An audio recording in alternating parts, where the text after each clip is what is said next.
wa ile pesa uliahidi. Mwenye anamwambia hivyo ni woman rep ya Nandi.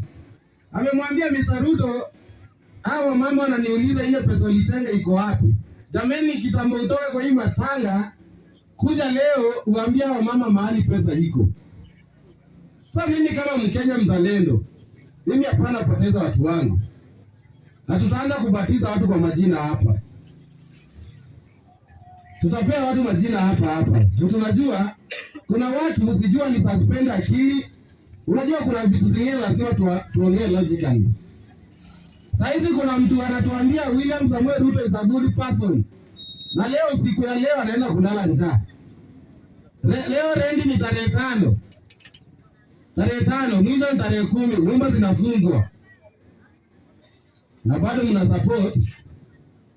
Na mimi naomba William Samuel Ruto by mistake aweze kuingia kwa uongozi 2027. Bado tutarudi kwa hizi platform hapa. Juu tayari wenye walipigia yeye kura wamesema hiyo mtu ni shetani, si mtu akukaa na yeye. Lakini wenye wako yeye kidole ndani wanasema ile ni mtu ya Mungu. Endeni muonje ile Mungu mwenye alitolewa.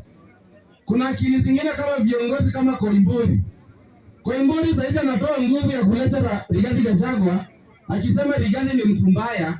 Ili yani mnajua hii Koimburi ni mtu alienda kulala na malaya pale akajitega nyara. Atiasishikwe juu ya kesi ya mashamba. Rigathi Gachagua akasimama na yeye akatetea yeye sasa imebidi aimbe 2 term na kesi ya shamba isimami. Sasa wewe mwenye unaimba 2 term ni kesi gani yako inaenda kusimamishwa? To the police of William Samuel Ruto, they are dull and they are void.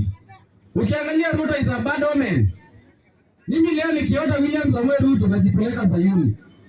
Nikiota tu. Kama mtu anaweza tembelewa na ndege na anasema ndege zimepewa instructions. Yaani ndege imepewa instructions. Akitembelewa na nyuki. Unajua sisi kura yetu hata iba, sisi tutatuma nyuki. Mahali tu atakuwa anaimba Kalonzo Musyoka. Mahali tu atakuwa tu anaimba Kalonzo. Tutafanya huyo rais yenye akuwe mwenda wazimu. Nimetuambia rais yako sawa. Lazima tuhakikishe 2027. Si mmesema saizi yako sawa? Sasa tukubali na nyinyi. Rais yako sawa? Mbona mnafanya harambee kwa makanisa? Hiyo ni ishara ya kwamba the economy is not growing. Unafaa saizi tukue pesa mfukoni. Tuali promise ya kwamba kila Mkenya atatoka from ile level ya chini aende level ya juu. Lakini saizi sisi wote ni uniform. Ukiangalia sura zetu mingi zimechoka. Hakuna mtu ako na furaha hapa, nani ako naye? Watu wamelipwa na wana pesa kwa mfuko. Ndugu yangu anainua mikono. Yeye kwanza aende Singapore. Ile Singapore anakaa na mhurumia zaidi. Amekaa ile Singapore yenye iko hapa. So wangwana, mimi nikisimama hapa nataka kusema siwezi rate Uhuru Kenyatta juu ukiangalia Uhuru Kenyatta yeye alijenganga affordable houses bila kukata mshahara Mkenya yoyote. Lakini wale watu wanafanya kazi wenye wanakata na payslip. Unajua watu wengi hapa hawana payslip. Wanadepend na ile pesa ya kupata leo wakule kesho wakufe.